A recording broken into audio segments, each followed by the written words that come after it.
Assalamu alaikum. Each time I write Inshaallah in English, people comment saying you must separate these three words in Sha'a Allah and you must not write it together because it has a bad meaning. It means create Allah, and someone said this and someone said that and it's wrong and you cannot. Okay, let me explain. It's not like we don't know how to spell it.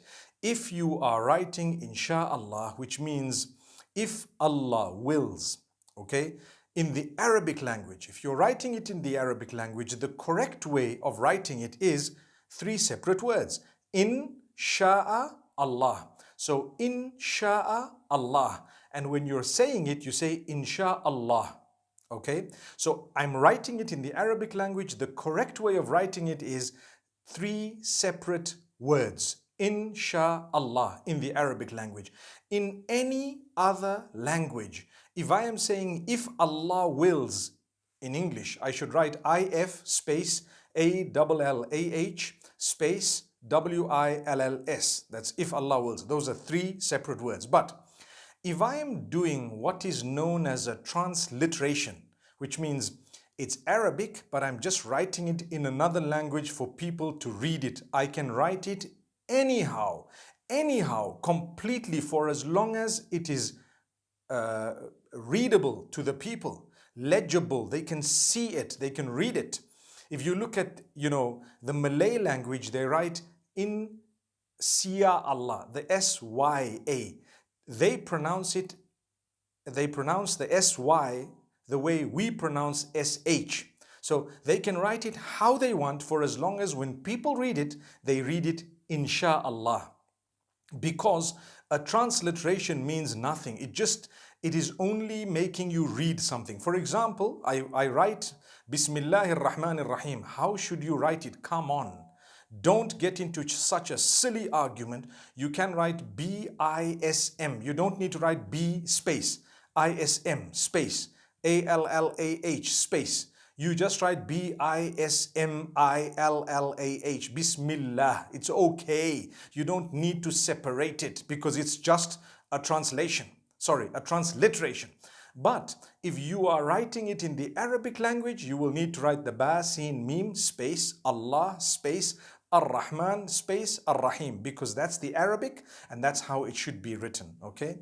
So I hope we don't argue with each other. Whenever you see it in the English language, please write it how you wish, for as long as it's closest to what is readable, for as long as it's closest to what you can actually, pronounce in the correct way. Some people write I-N-S-Y-A-L-L-A-H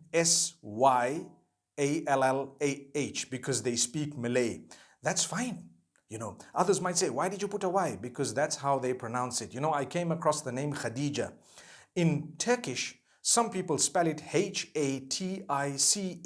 I would say Hatis for that. No, it's actually Khadija. In Turkish, that's the way they write it. So what? Subhanallah, let them write it that way. There is no one correct way of writing things. When people ask me, what's the best way to write this name I want to name my child? So I would give them what I think is the best, but that's not what the whole world thinks is the best. But in the Arabic language, there's only one way of doing it because it's an Arabic name or an Arabic word or an Arabic sentence. So now people say, well, if you write it all in one, then it has a meaning, create Allah. That's wrong. It doesn't have a meaning, create Allah. No, it doesn't. Because Insha'Allah means if Allah wills, Insha'Allah. We all say it together, Insha'Allah, Insha'Allah. But we know in the Arabic it's three separate words. If Allah wills, right. How do you say create Allah? Astaghfirullah. You would say Inshi. Inshi. Inshi is the amr. It is the instruction, right? The command. Inshi means to create. No one says Inshi Allah. They say Insha'Allah. That's what it is. So I think we needed to correct this. But if you disagree with me, no problem. This is what I know and I will stick by it. Unless you've proven me wrong, subhanallah. As far as I know, when it comes to sarf in the Arabic language, if you know a little bit of Arabic, it comes from ansha'a yunshi'u, and the amr is inshi. Thank you very much. It's not insha, okay? So may Allah make it easy for all of us. I think we should stop arguing about these things. And please, if you're writing it in Arabic, try and write it three separate words. And if you've written Inshaalah in one and Allah the next, although it's a mistake, but everyone knows what it means. Linguistically, it may be wrong, but it's not like kufr or something. Okay? Scholars have spoken about it to say if someone writes it this way, well, it's not kufr, and it's not something that's a serious blunder, a major sin or something. It's not even a minor sin. It's just not the best way or the most correct way of writing it from the rules of the Arabic language. But if you are writing it in another language, transliterating it from the Arabic, please write it however you feel it would be readable most accurately. May Allah make it easy. I spell it one word, Insha, and then a capital A, LLAH, all in one. So Inshaallah, that's how I write it. And I know it means if Allah wills. May Allah bless you all. I hope we've nailed a little nail on that coffin. May Allah subhanahu wa ta'ala grant us ease. I remember yesterday saying we don't use coffins, we use kafan. So inshallah, I hope we've enshrouded this matter in a beautiful way. Assalamu alaikum wa rahmatullahi wa barakatuh.